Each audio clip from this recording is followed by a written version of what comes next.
पुण्डरकभूषणमाश्रयन्ति भृङ्गाङ्गनेव मुकुलाभरणं तमालो अङ्गीकृता किल विभूतिरपाङ्गलीला माङ्गल्यदास्तु मम மங்கள தேவதாயாக. நாராயணியத்தினுடைய ஒரு வைபவத்தை நாம் சென்னை தாம்பரம் படப்பை சாலையில் அமைந்திருக்கக்கூடிய மணிமங்கலம் சதுர்வேதி மங்கலம் என்று அழைக்கக்கூடிய கிராமத்தில் உள்ள ஸ்ரீதேவி பூதேவி சமேதனான ராஜகோபால சுவாமியினுடைய திருக்கோயிலின் திவ்ய தரிசனத்தோடு நம்ம சிரவணம் பண்ணிட்டு இருக்கோம்.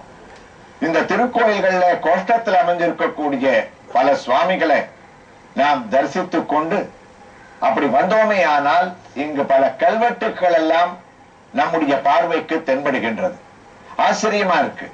அதாவது பாண்டிய மன்னர்கள், சோழ மன்னர்கள் இந்த திருக்கோயிலுக்காக பல நகைகளையும் பல மானியங்களையும் இங்கு வழங்கி இந்த திருக்கோயிலை அந்த காலத்துல, அதாவது கிட்டத்தட்ட இது 1000 வருஷம் பழமை வாய்ந்ததுன்னு இங்கு இருப்பவர்கள் கூறுகிறார்கள். அந்தந்த காலத்துல அளிக்கப்பட்ட மானியங்கள் எல்லாம் இந்த கல்வெட்டுல பொறிக்கப்பட்டிருப்பதோடு மட்டுமல்லாமல் இங்க இருக்கக்கூடிய சுவாமி திருவாய்ப்பாடி ஸ்ரீ கிருஷ்ண பெருமாள், ஸ்ரீ துவாரகாதிபதி, வந்துவராப்பட்டி திருக்குவை குலத்தாழ்வார், வந்துவராப்பட்டி எம்பெருமான் என்று பல திருநாமங்களால் இங்கு அழைக்கப்படுவதாக இந்த கல்வெட்டிலே செதுக்கப்பட்டிருப்பதை நாம் பார்க்கின்றோம். லோகமகாதேவி சதுர்வேதி மங்கலம், ராஜ சூடாமணி சதுர்வேதி மங்கலம், கிராம சிகாமணி சதுர்வேதி மங்கலம், பாண்டியனை இருமடி வெண்கண்ட சோழ சதுர்வேதி மங்கலம், ரத்ன கிரக ஹாரம் என்றெல்லாம் இந்த கிராமத்திலே இந்த திருக்கோயிலுக்கு பல பெயர்கள் அமைந்திருப்பதாகவும் கிராமத்தின் பெயர்களாகவும் இங்கு இருக்கக்கூடிய கல்வெட்டுக்களை நாம் பார்த்து கொண்டு இங்கு உள்ள தாயாருடைய சன்னதிக்குள் நாம் நுழைகின்றோம். அங்கு அழகான 4 கால் மண்டபம் நம்மை வரவேற்கின்றது. அங்கு 4 தூண்கள் அழகாக அமைந்திருக்கின்றன. ஒவ்வொரு தூண்களிலேயும் அங்கு பலவிதமான மூர்த்திகள், எவ்வாறு பிராகாரத்திலே பல மூர்த்திகள் அமைந்திருக்கின்றார்களோ பெருமாளுக்கு, அதே போன்று இங்கு இருக்கக்கூடிய செங்கமலவல்லி தாயாருக்கும் நாம் அந்த தூணிலே பெரிய திருவடியான கருடனை கைகூப்பியவாறு தரிசிக்கின்றோம். நரசிம்மமூர்த்தியும் உள்ளார். மற்றும் ஒரு யோக பட்டத்திலே இங்கும் ஒரு யோக நரசிம்மரும் உள்ளார். அங்கு நாம் நர்தன கண்ணனையும் காளிங்க கண்ணனையும் தரிசித்தோம். தாயாருடைய சன்னதி தூணிலேயோ தவழும் கண்ணனாக அந்த தன் முகத்து சுட்டி தவழ தவழ தவழ்ந்து வரக்கூடிய கண்ணனுடைய திவ்ய தரிசனத்தை நாம் அடைகின்றோம். இங்கும் காளிங்க நர்தன கண்ணன் உண்டு. அது மட்டுமா, மகாவிஷ்ணு, மகாலட்சுமி என்று பற்பல அழகான விக்கிரகங்கள், சிற்பங்கள் இந்த தூணிலே இருப்பதை நாம் தரிசித்துக் கொண்டே உள்ளே நுழைந்தால், ஆகா, தாயாருடைய திவ்ய தரிசனம். செங்கமலவல்லி தாயார் என்று அழகான தாமரை பூவோடு ஒப்பிடக்கூடிய உத்தமமான அழகான தாயாருடைய திருநாமம். அவனோ ராஜகோபாலன், இவளோ செங்கமலவல்லி. 4 திருக்கைகள்.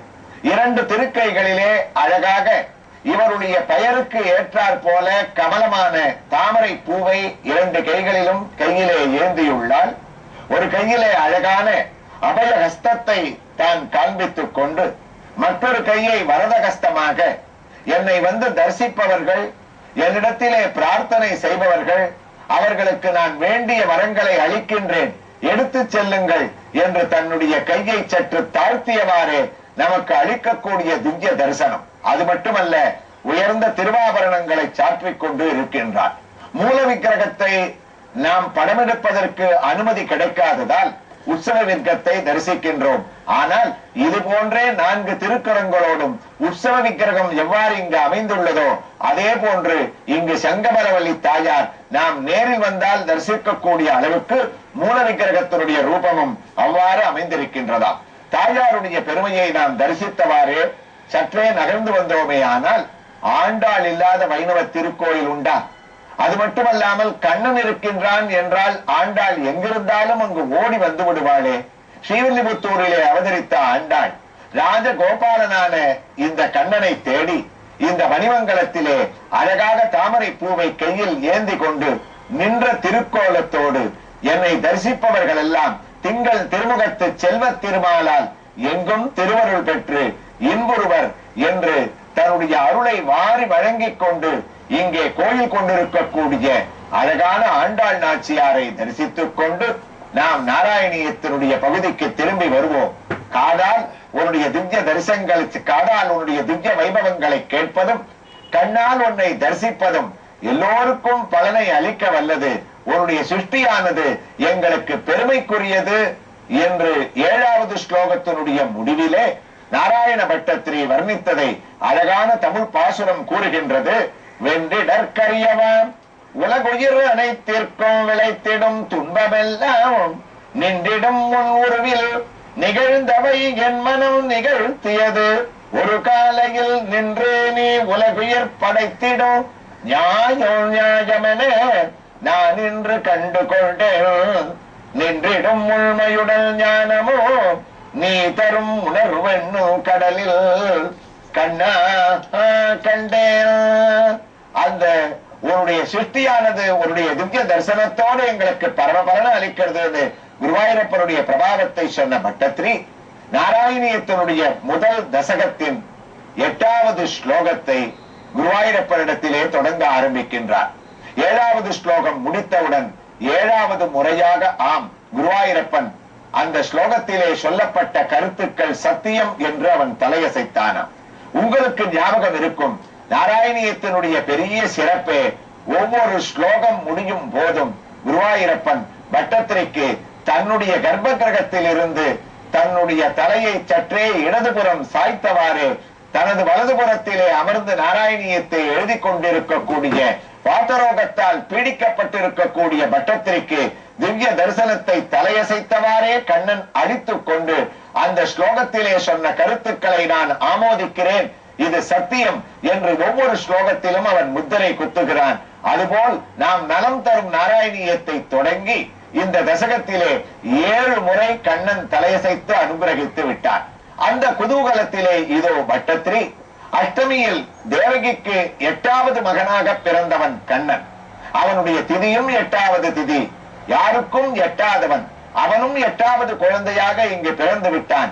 அதனால் முதல் தசகத்தினுடைய 8வது ஸ்லோகத்தை பல பொருட்களை அடக்கி அவனை உயர்ந்த இடத்திலே வைத்து நாம் துதிக்க வேண்டும் என்று ஆசைப்பட்டாரோ என்னவோ தெரியவில்லை.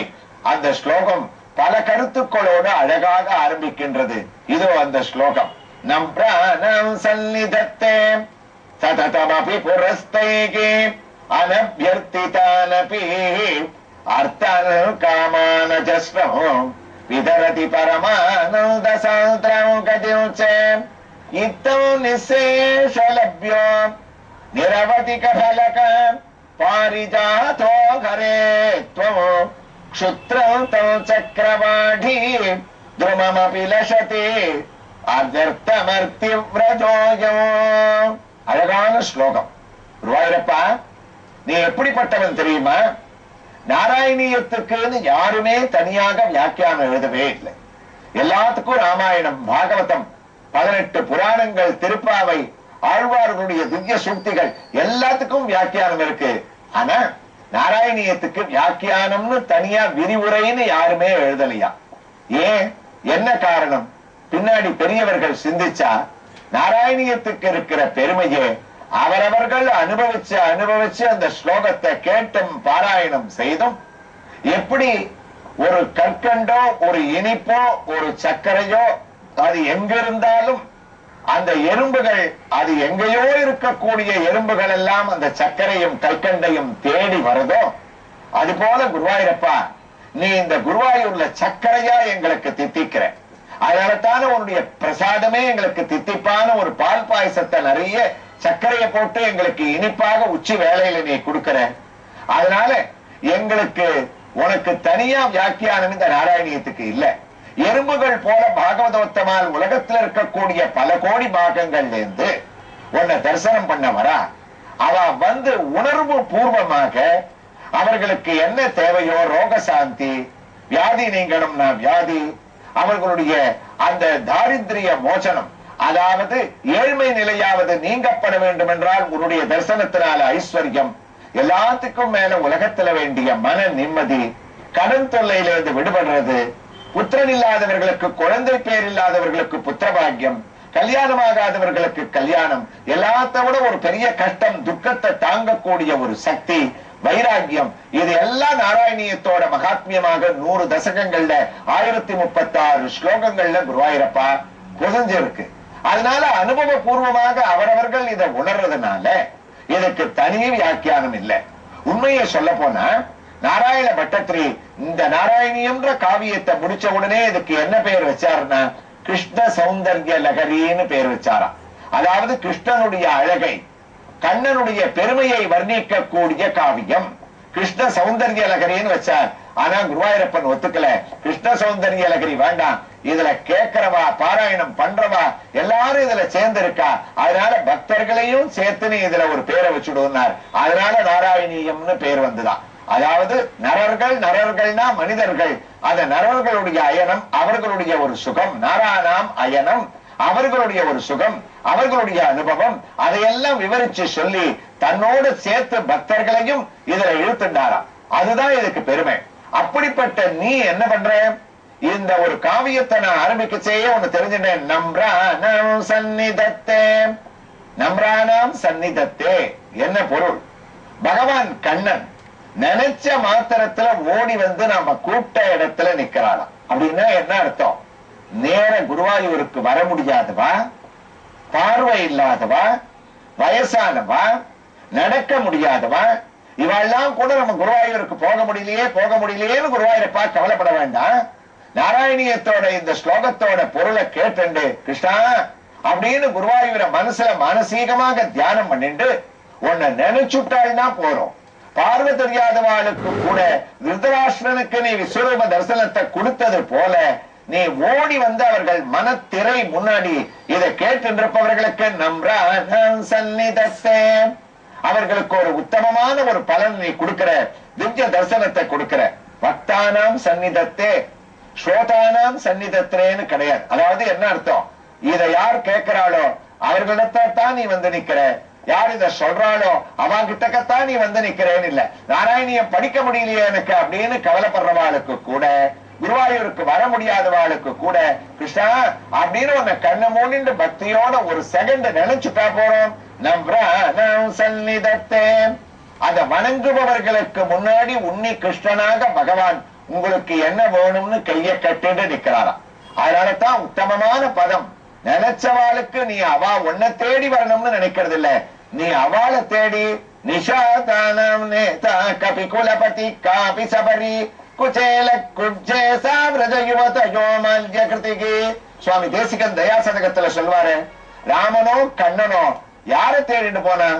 ராமன் அயோத்திக்கு தன்னை வந்து எல்லாரும் பார்க்கட்டுமேன்னு இல்ல, நேர குகனை தேடிட்டு போனான். பரத்வாஜர், அங்க இருக்கக்கூடிய விராதன், கபந்தன், சபரி, சுக்ரீவன், ஹனுமான், விபீஷணன், இத்தனை பேரு நீ ராமனா அயோத்தியிலேருந்து தேடிட்டு போனேன். நம்ராணாம் சந்நிதத்தே. அதே மாதிரி கிருஷ்ணாவதாரத்துல உன்னை நந்தகோபரோ யசோதையோ மதுராபுரியில வந்து பார்க்கல, அவளை தேடிட்டு போய் நீ தரிசனத்தை கொடுத்த. அதே போல கோபர்கள், கோபிகைகள், அங்க இருக்கக்கூடிய மதுராபுரி வாழ் ஜனங்கள், துவாரகை வாழ் ஜனங்கள், இத்தனை பேருக்கும் நீ அவ இருக்கக்கூடிய இடத்துக்கு வந்த. உன்னை தேடிட்டு வந்தான் குச்சேலன்னு ஒருத்தன். ஆனா ஐஸ்வர்யத்தை அவனுக்கு தெரியாம அவனுடைய வீட்டுல நீ கொண்டு போய் அவனுக்கு தெரியாமையே நம்ராணாம் சந்நிதத்தே அவனிடத்துல போய் நீ இறக்கிட்ட. அதனால உன்னுடைய பிரபாவம் என்ன தெரியுமா குருவாயூரப்பா?